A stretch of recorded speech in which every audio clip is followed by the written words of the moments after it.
ওদালগুৰি জিলা সমিতিৰ তৰফৰ পৰা আজি এই সংবাদমেলৰ জৰিয়তে নিউজ 24 বড়োলেণ্ড তথা বুঢ়াচা সাংবাদিক বন্ধুসকলক মই আন্তৰিক ধন্যবাদ জ্ঞাপন কৰিছোঁ, যিসকলৰ সংবাদৰ জৰিয়তে আমাৰ গোটেই অসম তথা গোটেই ভাৰতবৰ্ষ ক'বলৈ গ'লে বিশ্বই আমাৰ যিসকল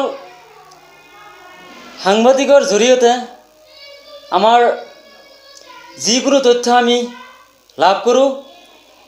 আজি আমি দেখা পাইছোঁ, আজি কিছুদিন ধৰি আমাৰ অসমত বা তথা BTCত বিভিন্ন সময়ত আমাৰ সংবাদ লগতৰ লগত জড়িত থকা সাংবাদিক বন্ধুসকলক কিছুমান দুষ্ট চক্ৰই সকলো সময়তে অৱমাননা কৰি আহিছে। তো সেয়ে মই প্ৰথমতে অসম চৰকাৰক অনুৰোধ জনাব বিচাৰিছোঁ, অনাগত দিনত অসমৰ সাংবাদিক তথা BTCৰ সাংবাদিকসকলক সম্পূৰ্ণভাৱে নিৰাপত্তা প্ৰদান কৰিব লাগে। এইটো আজি আমি আমাৰ এই সংবাদমেলৰ জৰিয়তে আমি প্ৰথমতে আমাৰ অসমৰ মুখ্যমন্ত্ৰীক আমি আহ্বান জনাইছোঁ, যিহেতু অনাগত BTC নিৰ্বাচন। আজিৰ এই সংবাদমেলৰ জৰিয়তে মই আহ্বান জনাব বিচাৰিছোঁ, BTC নিৰ্বাচনৰ প্ৰাকক্ষণত বিভিন্ন সময়ত বিভিন্ন ঠাইত আমি আমাৰ সাংবাদিক বন্ধুসকলক লৈ হেতালি খেলা বা কুঠাঘাতমূলক কাৰ্যকলাপ কৰিবলৈ আমাৰ দৃষ্টিগোচৰ হৈ আগৰ পৰা আহিছে। গতিকে আজি আমি আমাৰ এই সংবাদমেলৰ জৰিয়তে আহ্বান জনাব বিচাৰিছোঁ BTC প্ৰশাসন তথা অসম চৰকাৰক, যিহেতু BTC নিৰ্বাচনৰ এই সময়খিনিত আমাৰ BTCত থকা সকলো সাংবাদিকসকলক সম্পূৰ্ণভাৱে নিৰাপত্তা প্ৰদান কৰিব লাগে। যিহেতু আমাৰ ইতিমধ্যে আমাৰ পৰাগ বৰা এখেত এজন স্বনামধন্য সাংবাদিক আছিল, এখেতৰ মৃত্যুবৰণ কৰিলে, যাক লৈ আমি এতিয়ালৈকে চৰকাৰৰ পৰা কোনো ধৰণৰ এটা সাহায্য বা কোনো ধৰণৰ আইনী প্ৰক্ৰিয়াৰ ব্যৱস্থা লোৱাৰ আমাৰ দৃষ্টিগোচৰ নহ'ল। গতিকে আজিৰ এই সংবাদমেলৰ জৰিয়তে আমি আহ্বান জনাব বিচাৰিছোঁ প্ৰশাসনক তথা অসম চৰকাৰক সাংবাদিকসকলৰ সুৰক্ষিত নিশ্চিত কৰক। কাৰণ আপোনালোকে যিটো অভিনয় কৰি আছে, এইটো অভিনয় কিন্তু ৰাইজে বুজি পায়।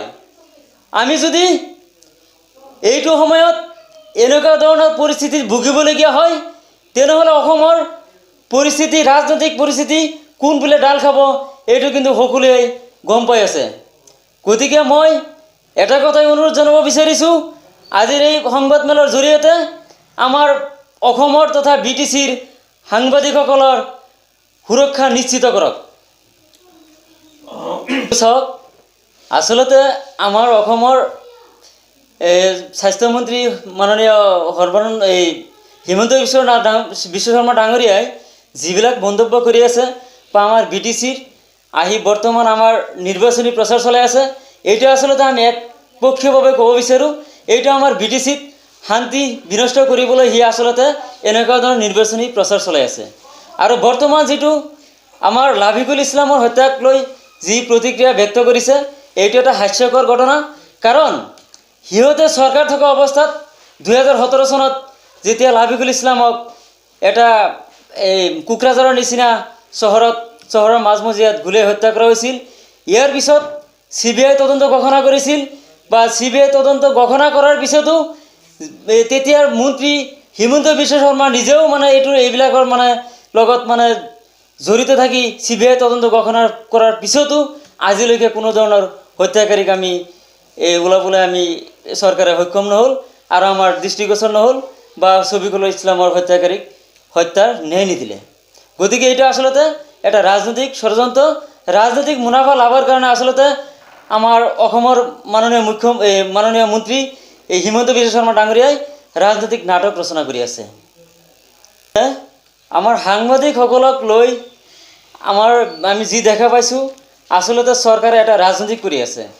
কাৰণ যেতিয়া সাংবাদিকবিলাকে সিহঁতৰ ভিতৰা বস্তুবিলাক ওলাই দিয়ে, তেতিয়া এটা ৰাজনৈতিক নেতাবিলাকৰ এটা ভয় ভাৱ হয় যে আমাৰ নিশ্চয় আমি জেলত যাব লাগিব বা মানে আমাৰ ওপৰত মানে তেনেকুৱা ধৰণৰ আইনী প্ৰক্ৰিয়া মানে এই ব্যৱস্থা ল'ব। সেইকাৰণে মই ভাবোঁ আচলতে সাংবাদিকসকলক এই গুলীয়াই হত্যা কৰা বা অপমান কৰা এইবিলাক যিবিলাক বস্তুৰ লগতে জড়িত হয়, আচলতে এইবিলাক সম্পূৰ্ণভাৱে ৰাজনৈতিক নেতাবিলাক জড়িত থাকে। নহ'লে কিয় এজন সাংবাদিকক গুলীয়াই হত্যা কৰাৰ পিছত বা এজন সাংবাদিকক অপদস্থ কৰাৰ পিছত সেইবিলাকৰ তদন্ত নহয়।